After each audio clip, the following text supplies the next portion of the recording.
여러분 안녕하십니까. 약 30조 원 규모의 추가 경정 예산안이 오늘 국무회의를 통과했습니다. 모든 사람이 민생 지원금을 받게 됩니다.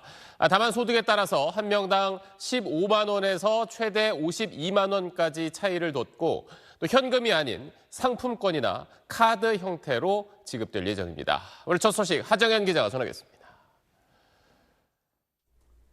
우선 13조 2천억 원 규모의 소비 쿠폰이 전 국민에게 지급됩니다. 1차로 일반 국민 15만 원, 차상위 계층 30만 원, 기초수급자에게 40만 원씩 줍니다. 2차로는 건강보험료 등을 기준으로 하위 90%에 10만 원씩 지급됩니다. 소득 상위 10%는 15만 원, 일반 국민 25만 원, 차상위 계층 40만 원, 기초수급자는 50만 원을 받게 되는 겁니다. 84개 농어촌 인구 소멸 지역 주민은 1인당 2만 원씩 더 받습니다. 전 국민에게 보편적으로 지급하면서 저소득층 수령액을 늘리는 선별 지급을 섞은 셈입니다. 일부는 소득 지원 측면에서는 저소득층 또는 그 외에 경기 진작 목표의 측면에서는 공평하게 또 그 한편으로는 소비 승수를 좀 더 고려하는 그런 쪽으로 하면 좋겠다는 생각을 했는데 지역사랑 상품권, 선불카드, 신용카드나 체크카드로 지급되며 현금으로는 주지 않습니다. 소비 쿠폰은 사행과 유흥업종을 제외하곤 대부분의 사용처에서 쓸 수 있습니다. 구체적인 지급 시점과 사용 기한 등은 관계부처 태스크포스에서 서둘러 결정할 방침입니다. 일정 지역에서만 현금처럼 쓸 수 있는 지역사랑 상품권 발행도 역대 최대 규모인 29조 원으로 늘리기로 했습니다. 소비자들은 지역사랑 상품권을 액면가보다 7에서 15% 싸게 구입할 수 있습니다. 에너지 효율이 높은 냉장고, 에어컨 등 11개 가전제품을 구입하는 경우 구입 가격의 10%, 최대 30만 원까지 환급해주기로 했습니다. 숙박, 영화 관람, 스포츠 시설 등 5대 분야 할인 쿠폰 780만 장도 뿌릴 계획입니다. 정부는 지방의 준공전 미분양 아파트 1만 호를 나중에 되파는 조건으로 50% 가격에 사들이는 등 건설 경기 활성화를 위해서도 2조 7천억 원을 투입하기로 했습니다. 이번 추경 규모는 30조 5천억 원으로 세수 부족분을 메우는 세입 추경 10조 3천억 원을 빼면 약 20조 2천억 원의 나랏돈이 시중에 풀리는 셈입니다. SBS 하정현입니다. 이번 추경안의 또 다른 목표는 민생 안정입니다. 그래서 정부는 오랜 경기 침체로 힘들어하는 소상공인들의 빚 부담을 덜어주기로 했습니다. 자, 이러면 물론 큰 도움은 되겠지만 성실하게 빚을 갚아온 자영업자들은 상대적으로 박탈감을 느낄 수 있다는 지적도 나옵니다. 계속해서 엄민재 기자입니다. 임종석 씨는 코로나 대유행 시기 15년 전부터 운영하던 꽃집을 정리하고 지금은 중고가전을 팔고 있습니다. 코로나 시기 받았던 대출은 계속 임 씨를 짓누르고 있습니다. 2천만 원 대출을 받았어요. 운영 자금이 없어서 또 대출하게 되고. 주변엔 가게들이 하나둘 문을 닫으면서 새 주인을 찾지 못한 빈상가도 늘고 있습니다. 한번 먼저 망하면 그 버릇을 끄고 기다리고 있는 그런 수준이에요. 다달이 돈을 메꿀 수가 없어가지고. 정부는 우선 채무조정기구, 배드뱅크를 통해 금융회사들로부터 7년 이상 연체된 5천만 원 이하 개인 무담보 채권을 사들여 소각하기로 했습니다. 상환 능력을 완전히 상실한 경우엔 전액 탕감하고 상환 능력이 현저히 부족하다면 원금을 최대 80%까지 감면한 뒤 나머지를 10년간 나눠 갚도록 할 계획입니다.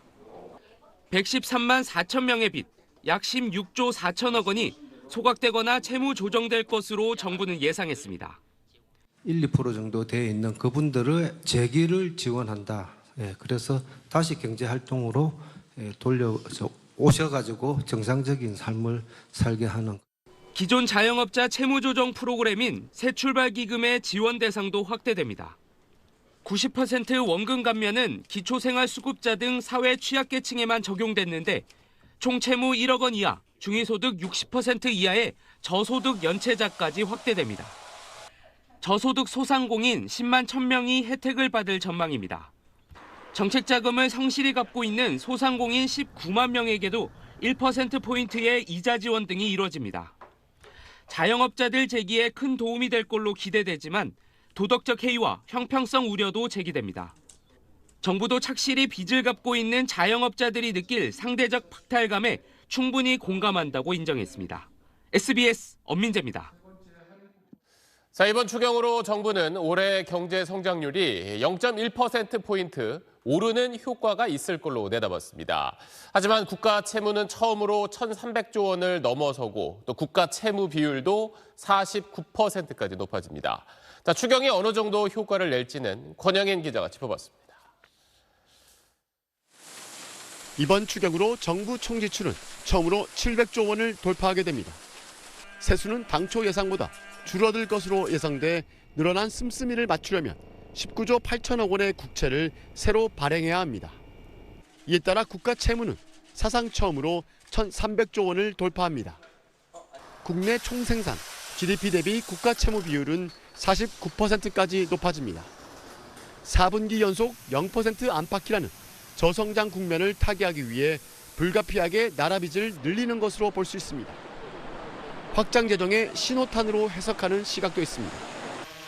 정부는 이번 추경으로 올해 경제 성장률을 0.1%포인트 끌어올리는 효과가 있을 걸로 내다봤습니다. 투자와 소비 심리 회복을 통한 간접 효과에 대한 기대도 적지 않습니다. 직접 효과 이외에 새 정부 정책 의지나 소비자, 기업, 국민 등의 경제 심리에 미치는 이런 간접 효과도 저희는 상당히 나타나기를 기대하고 있습니다. 다만 민생 지원에는 어느 정도 효과가 있겠지만 경기 회복으로 이어질지는 미지수라는 지적도 있습니다. 재정 투입 효과가 상대적으로 적은 직접 지원금에 10조 원 이상을 배정한 것도 여전히 논란거리입니다. 재정 상황이 여의치 않기 때문에 확장적인 재정 정책을 할 경우에는 회수의 비용으로 최대의 효과를 얻을 수 있는 재정 정책을 써야 되는 거거든요. 가성비가 좋은 방식이 아니었던 거죠. 올해 두 차례 추경으로 약 35조 원이 시중에 풀리는 만큼 물가와 금리 관리도 중요해졌다는 게 전문가들의 지적입니다. 정부는 오는 23일 추경안을 국회에 제출할 예정입니다. 국회 심사 절차를 고려하면 이르면 다음 달 초 본회의 처리가 이뤄질 전망입니다. SBS 권영인입니다.